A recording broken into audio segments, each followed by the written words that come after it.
This podcast is presented by the Virginia Museum of History and Culture. Journey through Virginia's rich history and discover hidden treasures. You can learn more at virginiahistory.org.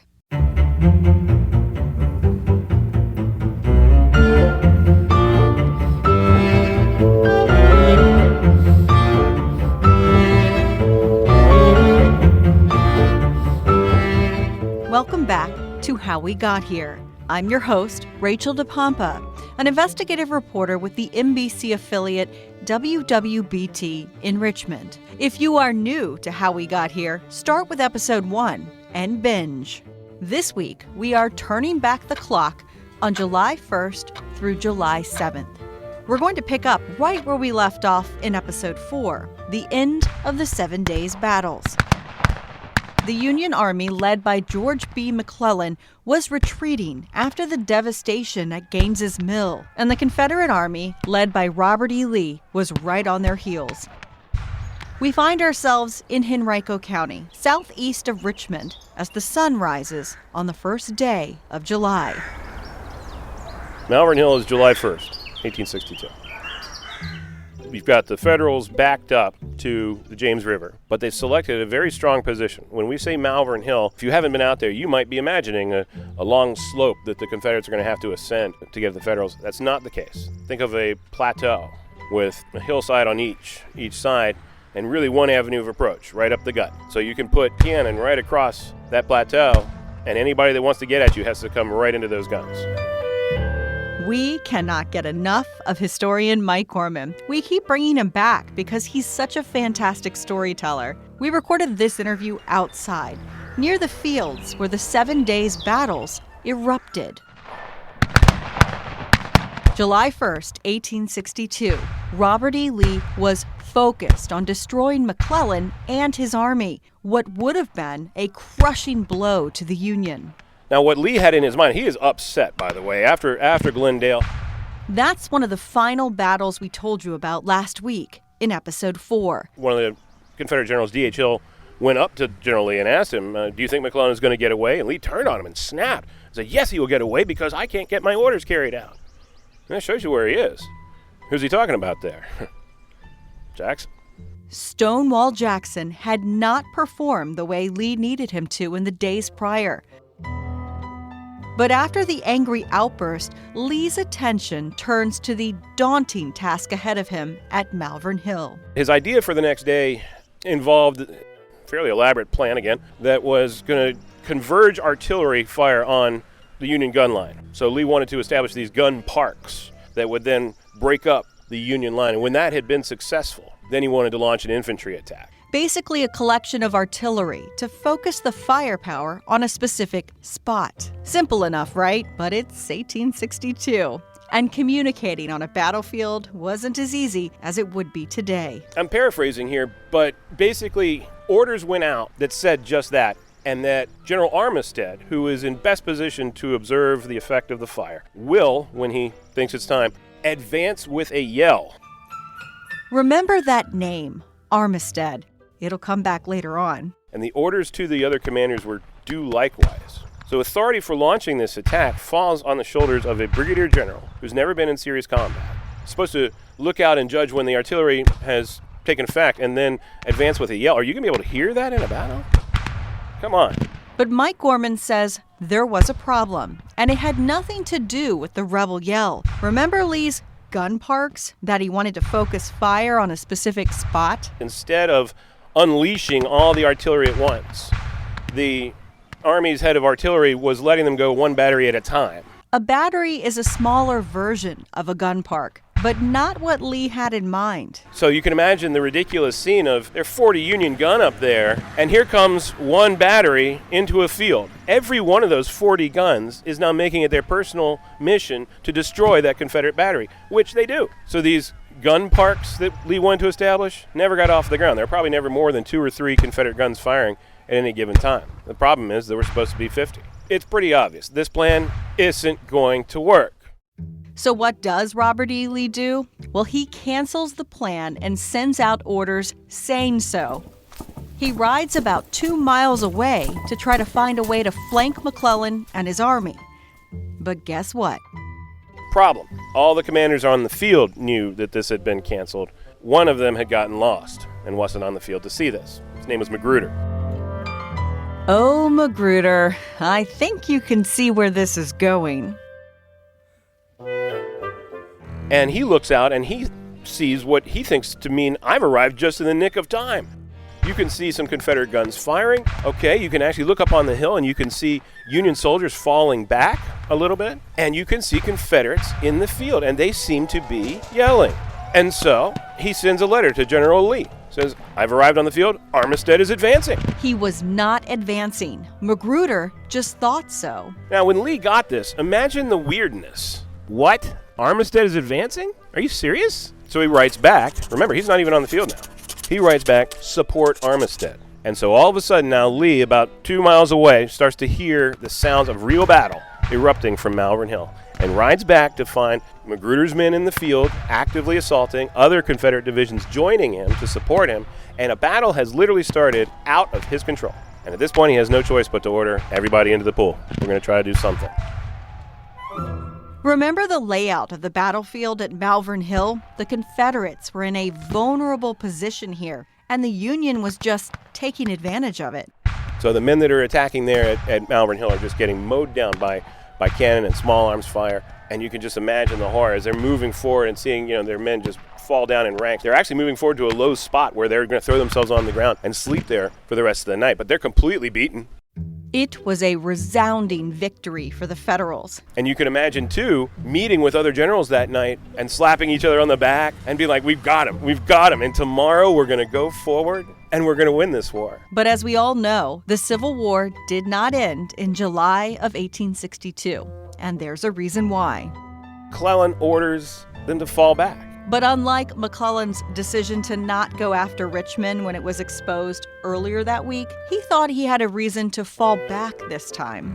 McClellan would have said, though, no, this is absolutely the right thing to do, because if Lee could attack me in that crazy manner here across this ground, then that's more proof. We didn't see A.P. Hill today. Where is he? He's probably creeping around my flank right now. And if we don't move, tomorrow we'll be destroyed. But that wasn't true. A.P. Hill was in the reserves that day, and because of McClellan's decision, the Union was forfeiting an incredible opportunity. Imagine those Federal forces marching off a victorious field after winning. That must have just been horribly demoralizing. One of the Union commanders, General Kearney, wrote that this order could only be motivated by cowardice or treason. But it really shows you some of the feeling that was in the Army at the time. McClellan brought his Army of the Potomac back to Harrison's Landing, which is modern-day Berkeley Plantation in Charles City County, the northern bank of the James River. The Confederates will then basically keep him bottled up there in that neck until Lee decides to get aggressive again, and that'll launch the Second Manassas campaign.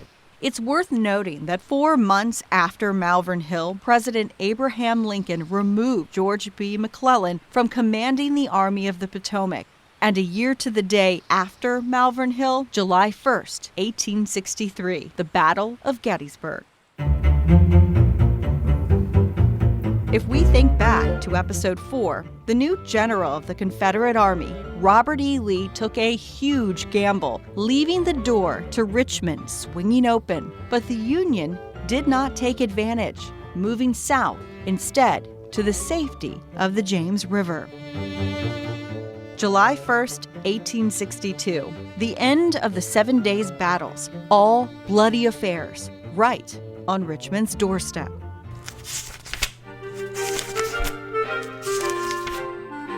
The 1860s were a time of political tension and war, and we talk about soldiers on both sides a lot, but we rarely hear from the people who did not fight, mostly the women left behind at home. But on July 5, 1861, a group of women in Rockingham County, Virginia, wanted their voices heard. A newspaper there at the time, the Rockingham Register, called them proud, spirited ladies, who told the paper they had, quote, formed a resolution to live and die old maids unless our brave volunteer boys returned again. We have also pledged ourselves to take care of the few cowards that are still left behind. This is a bold statement for women in the 1860s, a protest of sorts more than 50 years before women got the right to vote. It's all because their, quote, brave volunteer boys were off to war, fighting for the Confederacy because just 2 months earlier, the Ordinance of Secession in Virginia was ratified. In February of 1861, male voters in Rockingham County elected 3 men to the Virginia Convention, and all 3 opposed seceding from the Union. In April of that year, the convention voted 88 to 45 against secession. Then, Fort Sumter happened. 3 days later, President Abraham Lincoln called for some 70,000 volunteer troops to defeat the rebels, the final stir that caused the cauldron of war to boil, the beginning of the Civil War. 2 days after Lincoln's call for troops, the Virginia delegates reconvened. It had been less than 2 weeks since their 88 to 45 vote against secession. But this time, the votes flipped. The majority wanted out of the Union, and citizens got the chance to decide for themselves by voting on the Ordinance of Secession that May. The ordinance was ratified, and the vote count in Rockingham County alone was astounding. County voters, remember, at this time, they were all white men, voted to ratify the ordinance by a vote of 3,012 to 22. For the women in the county, it became Civil War whiplash. The men these spirited ladies loved were heading off to war wearing gray, when just 3.5 months earlier, it appeared they would don the Union's navy blue.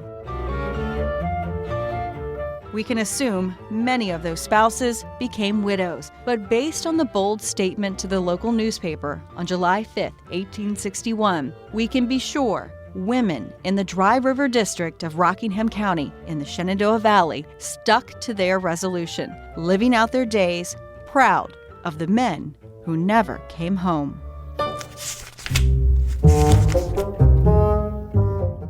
Sometimes we need to go way back into history for something as simple as the name Virginia and where it came from. For that, we head back 435 years. It was July 4th, 1584. 2 ships felt the sand underneath their vessels. That was likely what we now know as the Outer Banks of North Carolina. These adventurers, Philip Armadas and Arthur Barlow, sailed under the sponsorship of Sir Walter Raleigh, a man very close to Queen Elizabeth at the time. The Queen feared war with Spain and knew of their wealth from Central and South America. She wanted to explore the coast of the New World for whatever riches it could offer. Once they arrived, the men named the entire region Virginia in honor of Queen Elizabeth I, who was known as the Virgin Queen. So even though we're no longer under British rule, and haven't been for centuries, the mere name of a place where we live is paying homage to the throne across the Atlantic, where, ironically enough, another Elizabeth is seated as queen. Second of her name, the mother of Charles. I'm going a little Game of Thrones here. You get it. The voyage that landed in the New World on July 4th, 1584, helped continue exploration in the area, eventually leading to the Roanoke colony, now commonly known as the Lost Colony. The cryptic word Croatoan, carved into wood, was all that was left behind of those who were once there. The fate of those colonists remains a mystery. Back in episode 4, we told you about Virginia declaring itself an independent commonwealth on June 29, 1776. Well, just 6 days later, that same year, July 5, 1776, the Virginia Convention adopted a state seal. And what they came up with 243 years ago is almost identical to what is used today, known as the Great Seal of Virginia. Think about the state flag, or the logo that's usually on the podium when the governor is speaking. That's where this seal is used. We're going to try to visualize this for you. The theme is from ancient Roman mythology, emphasizing the importance of civic virtue. It features the Roman goddess of virtue, representing the genius of the Commonwealth. She is dressed as an Amazon warrior, a sheathed sword in one hand and a spear in the other. Her left foot is on top of the figure of a tyrant lying on the ground who carries a broken chain in one hand and a scourge or a whip in the other. His fallen crown nearby, implying that the struggle has ended in complete victory. The outside of this seal is bordered with the plant known as the Virginia creeper. Above the figures is the word Virginia, and below is the state motto, Sic Semper Tyrannis, or thus always to tyrants. But the state seal is not without controversy, mostly because the Roman goddess of virtue has one of her breasts exposed. Back in 2010, Virginia Attorney General Ken Cuccinelli gave out lapel pins to his staff that featured the goddess of virtue with her entire chest covered by a plate of armor. He was ridiculed for the more modest version. Eventually, he said he would stop using the pen with a seal that he said was historic. Back to the beginnings of the seal. It was designed by George Wythe, who was part of a committee with George Mason, Richard Henry Lee, and Robert Carter Nicholas. But here's something you might not know. There's actually a reverse side of this seal. And that side has 3 Roman goddesses. Liberty holds a wand, signifying power. The goddess of eternity holds a globe and phoenix for the rebirth of the earth. And the goddess of agriculture holds a cornucopia and a stalk of wheat, signifying the fruitfulness of the land. When it was originally designed, it had a phrase, "God has given us this ease." That was in Latin at the top. But in 1779, in the midst of the Revolutionary War, the General Assembly ordered the phrase to be changed to the Latin word meaning "by preserving." And it's easy to understand why. They were about 4 years into a war that would last another 4 years until 1783. The Great Seal is imprinted on 2 metallic discs, both exactly 2¼ inches in diameter. And the only official model for flag makers hangs in the office of the Secretary of the Commonwealth, the person known as the Keeper of the Seals, an image that's represented Virginia for more than 2 centuries.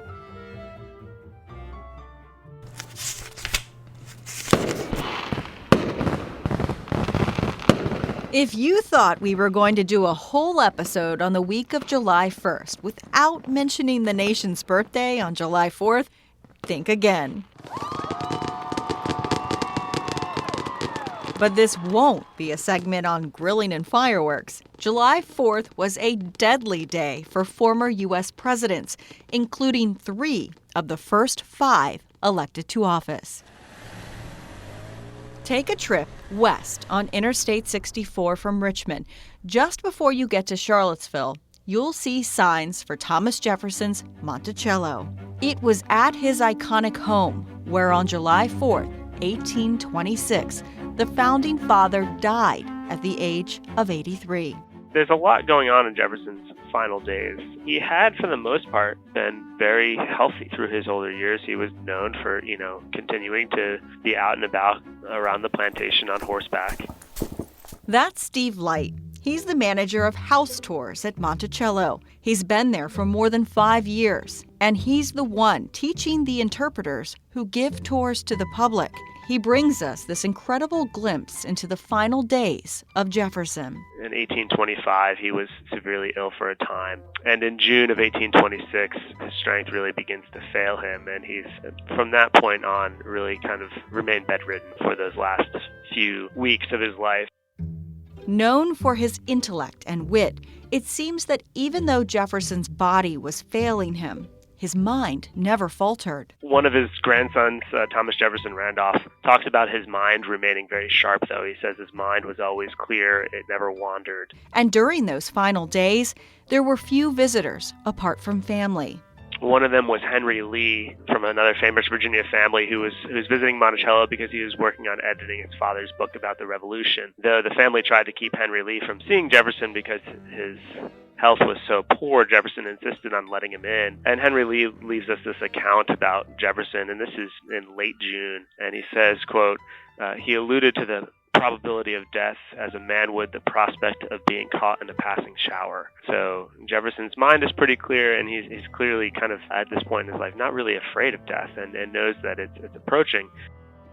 But 1826 was a special year. It marked the 50th anniversary of the adoption of the Declaration of Independence, which we all know Jefferson drafted. They go on vacation together, basically. They travel through English Garden, and the Adamses and Jefferson become very close friends. But then, of course, politics divides the friendship pretty irrevocably at the time. So they come back to the United States. And I think one of the things that sometimes we lose sight of is we think of the Founding Fathers as this kind of monolithic group that all thought the same things about what this country should become and what our government should look like. But of course, once the Revolution was over and once the Constitution was ratified, many of the Founding Fathers who were on the same side in the Revolution ended up being on completely different sides in the political discourse of our country, and that's certainly true of Adams and Jefferson. And it was those differing views of government and its function that would tear them apart. They stand against each other for president twice. Pretty nasty campaigns for president. A lot of, negative ads, you could say, to use our modern parlance. A lot of things that are said about both of them, and they kind of have this huge falling out over it. This was the late 1790s, and the 12th Amendment wasn't a thing yet, meaning in a presidential election, whoever came in second place became vice president. Thomas Jefferson in 1796 comes in second place to John Adams. So despite the fact that they are political enemies at this point, Adams becomes president, Jefferson becomes vice president. That would be, the equivalent today of having President Donald Trump and Vice President Hillary Clinton. I think we all know how that would go. But Jefferson got another chance. There's a rematch in 1800. Of course, this time Jefferson is successful and wins. And when he's inaugurated president, John Adams, the outgoing president, doesn't even actually stay for the inauguration. He leaves town that morning, and they don't speak for more than a decade. The pair would make amends before their deaths on July 4th, 1826. Starts in 1812. Another founding father, Benjamin Rush, works behind the scenes, writing letters to both Jefferson and Adams, trying to repair their relationship. And in 1812, John Adams picks up his pen and writes a letter to Jefferson here at Monticello. And that letter sparks this amazing correspondence that's going to continue for the final 14 years of their lives, where Adams and Jefferson kind of reacquaint themselves and become kind of pen pals and friends. A friendship that was on the mind of John Adams as he was dying. His final words, recorded by his family, were, "Thomas Jefferson still survives." Of course, would have been incorrect at the time. News doesn't travel that fast, but he said it just a few hours after Jefferson had passed away. So the second and third presidents of the United States died on the same day, just hours apart.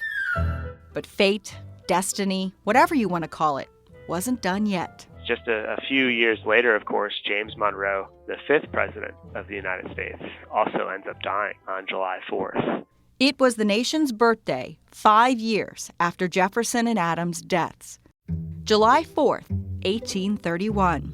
Monroe, the Westmoreland County, Virginia native, died in New York City. His body was actually disinterred from its resting place in the Big Apple and relocated to Hollywood Cemetery in Richmond in 1858.